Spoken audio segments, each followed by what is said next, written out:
Not all car lovers are built the same. Some just want to get from A to B. Others are halfway through pulling their engine at 2 a.m. because it'll only take 10 minutes. Level 1. The commuter. Cars are just tools. At the base level, cars aren't passion, they're plumbing. A to B machines, nothing more, nothing less. You'll find these people in Toyota Corollas, Honda Civics, Nissan Rogues, or base model Hyundais. They don't care about trim levels, drivetrain layouts, or 0 to 60 times. They just want something that starts when it's cold and doesn't eat their paycheck in repairs. If you bring up horsepower, they'll bring up fuel economy. If you mention mods, they'll say, "Why would you ruin the warranty?" They fill the tank when the light's been on for 2 days, ignore the oil change reminder, and think every car under 10 years old is the same thing anyway. To them, cars aren't emotional. They're functional. A machine that gets you to work, picks up the kids, and sits forgotten in a parking lot until it's time to go home. But every enthusiast started here, in something slow, stock, and silent, until one day they saw or heard something that woke them up. Level 2, the aesthetic appreciator. Cars as looks. This is where curiosity sparks. Maybe it started with a YouTube video. Maybe it was a slammed E36 on Instagram. Maybe a friend showed up with underglow and a catback. Whatever it was, they noticed. Level 2 enthusiasts start seeing cars as more than transport. They start caring about how it looks, how it sits, how it feels to own something cool. They're not tuning for performance. They're tuning for vibe. The builds are visual, wheels, wraps, splitters, exhaust tips, LED lights, tint, cheap coilovers, and a lot of Amazon packages. They're obsessed with cleaning the car, taking sunset photos, and scrolling through forums for best stance setup for daily. They don't care about horsepower yet, but they've started identifying with the culture. They go to car meets, post reels with POV, you driver captions, and get offended when someone calls it just a Civic. It's the gateway level, the aesthetic phase that transforms casual interest into emotional attachment. It's not about speed yet, it's about identity. Level 3, the beginner modder, performance by credit card. Welcome to the rabbit hole. Level 3 is when curiosity meets chaos, and the first real mistakes get made. They've discovered bolt-ons, tunes, and forums that swear, "You'll feel the difference." Now it's all about cold air intakes, catbacks, cheap boost controllers, coilovers, and questionable eBay turbos. They start saying things like, "Bro, it's just a simple build," while having 6 open tabs of parts they can't afford. You'll see them driving GTIs, WRXS, BRZS, Mustangs, and Civics with loud exhausts and dreams of dyno runs. They spend more time talking about mods than installing them. They know their car's every rattle, every sound, and think, "I'll fix that next paycheck." This stage is messy but magical. It's where the learning happens. They discover torque steer, understeer, clutch chatter, and that stage 2 tune doesn't fix bad driving. They start caring about how the car feels, not just how it looks. It's when passion officially takes over practicality and the obsession begins. Level 4, the track newbie, speed meets skill. Level 4 is where the game changes. At this point, the thrill of straight-line speed isn't enough. They want control, precision, skill. The streets feel too small, so they head to the track, the canyons, or autocross. They show up early, nervous but excited, in cars like Miatas, BRZs, Golf GTIs, E46 BMWs, or Civic Type Rs.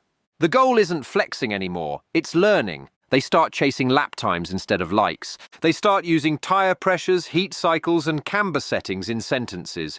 They figure out what brake fade is, how bad cheap pads smell, and how addictive it feels to nail an apex. You'll see GoPros everywhere. They're timing their laps, comparing data, bragging about shaving a second off last session. The mod list evolves. Stickier tires, coilovers, lightweight wheels, big brake kits. They talk about rotation and turn-in more than horsepower. This is the moment the hobby stops being casual. It becomes a craft. Level 4 is where you realize cars aren't just machines. They're tools to master yourself. Level 5, the builder. The blood, sweat, and gears stage. Now we're deep. Level 5 enthusiasts don't just buy performance, they create it. This is the realm of garage warriors, people who spend weekends under the car instead of driving it. Every surface is covered in tools, parts and energy drinks. They've got a project that's been almost done for 2 years. They know how to pull an engine, swap a turbo and rebuild a diff, but they'll still forget a bolt and have to start over. They own torque wrenches, engine stands and a growing pile of broken dreams they call spares. You'll find them with E36, 240 SXS, RX-7s, old WRXS, Mustangs, or Fox bodies that barely idle but sound glorious. Their hands are scarred, their wallets empty, and their Google history is 90% torque specs and how to fix blown head gasket for cheap. They don't build for clout anymore, they build for satisfaction. Every fix, every upgrade, every successful first start after a rebuild feels like a personal victory. This stage is where obsession meets craftsmanship, and when that project finally roars back to life, you can feel every late night in the way it idles. Level 6. The specialist, the master of a niche. At this point, enthusiasts stop chasing everything and start perfecting something. They pick a lane and go all in. Drag, drift grip, off-road, stance, restomod, JDM purity, Euro refinement, muscle car torque. They've become experts in their world. The guy who knows every S-chassis bolt size, or the BMW whisperer who can diagnose Venos by ear. They're the ones friends call at 11 p.m. for quick advice that turns into a 2-hour tutorial. They know torque curves, gear ratios, and ECU maps like second nature. Their garage is organized chaos, a lab of parts, notes, and years of trial and error. These people often become tuners, mechanics, YouTubers, or builders who help others climb the ladder. They care about preserving culture, not chasing trends. And yet, under all the skill and expertise, they still light up when they hear a clean downshift or a turbo spool. This is passion refined, where curiosity becomes mastery. Level 7, the purist, the philosopher of machines. This is the top of the pyramid, and it's not about power anymore. The purist doesn't care about dyno numbers or lap times. They care about feel. They could own anything. A Ferrari 512, AE86, 911, or old M3. But what matters most is the connection. They value mechanical honesty, manual transmissions, steering feedback, naturally aspirated soundtracks. The purist has seen trends come and go. They've built cars, broken them, sold them, regretted it, and learned that the best builds are the ones that make your heart beat, not your wallet hurt. They're the ones daily in classics because cars are meant to be driven. They'll spend an hour talking about clutch feel and refuse to use launch control because it kills the soul. They drive because it centers them. Every rev, every vibration, every imperfection, it's communication between man and machine. To the purist, driving is meditation.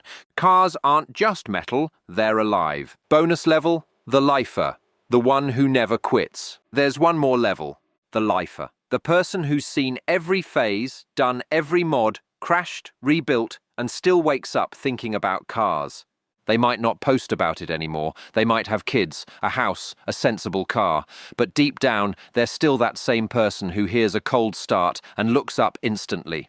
They've gone from fan to mentor, from street kid to storyteller. They know the scene, the smells, the sounds, the language only car people speak. They've learned that it's not about money or horsepower or fame. It's about the feeling, the thing that grabs you young and never lets go. They'll always have something in the garage, even if it's unfinished. They'll always look over when a tuned exhaust passes.